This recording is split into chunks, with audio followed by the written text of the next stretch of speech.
Sa wakas nagsalita na si VP Sara patungkol sa mga plano niya sa susunod na halalan. Ayon sa kanya tatakbo na siya sa pagka-presidente. Ito ang kanyang mga pahayag. Assalamualaikum warahmatullahi wabarakatuh. Madayaw ug maayong adlaw kaninyong tanan. Magandang araw sa inyo lahat. Proverbs 19 verse 21 states, "Many are the plans in a person's heart, but it is the Lord's purpose that prevails." It took me 47 years to understand that my life was never meant to be only mine. Unlike others, I may not have been born just to chase happiness. For a long time, I questioned the weight of responsibility to my family, to my country, to everyone who called on me.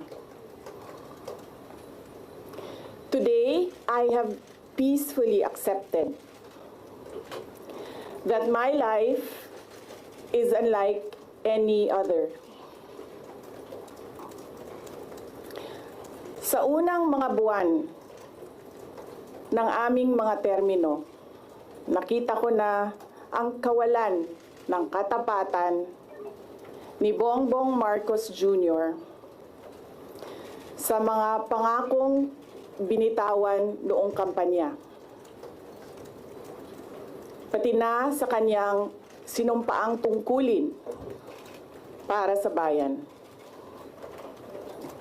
Dahil hindi ko kinaya na maging bahagi ng 2025 national budget na tadtad ng katiwalian.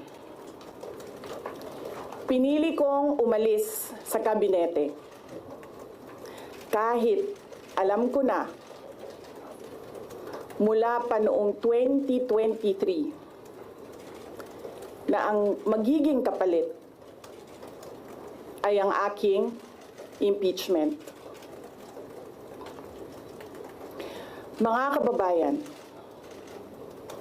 humihingi ako ng paumanhin. Patawad kung tinulungan ko mahalal si BBM bilang Pangulo ng ating bansa.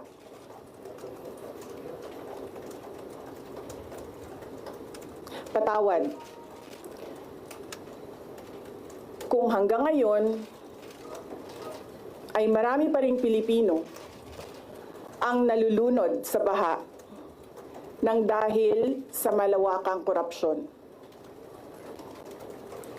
Patawad kung lantaran ang pang-aabuso ng ating mga institusyon para sa pansariling interes ng mga politiko.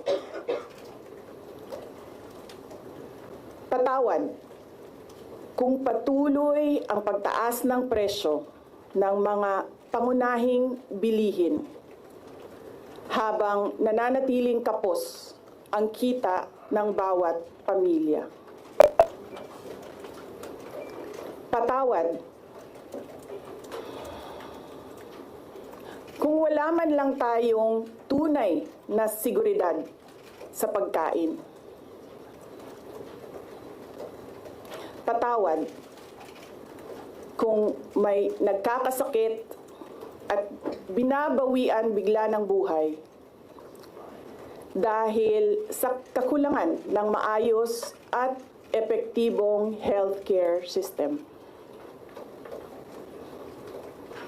Hindi ako kailanman natakot sa pagsira nila sa pangalan ko.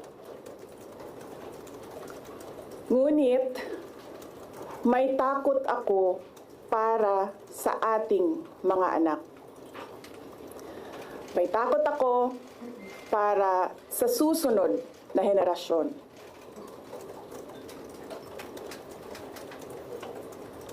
May takot ako para sa mga kababayan nating walang bahay sa ibang bansa.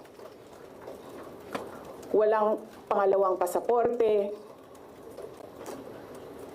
walang ibang matatakbuhan kundi ang Pilipinas. Kahit ito'y patuloy na nalulugmok sa kahirapan. Na ako'y kahadlok, nga moabot ang adlaw na dawaton na lang nato ang kapobrihon isip kapalaran. Nga maanad na ta sa sayop, nga mawad-an na lang ta og paglaom. Og labaw sa tanan na ako'y kahadlok,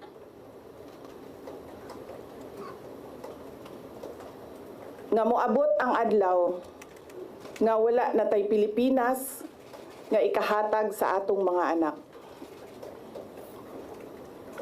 I cannot kneel before each and every Filipino to beg for forgiveness. Instead,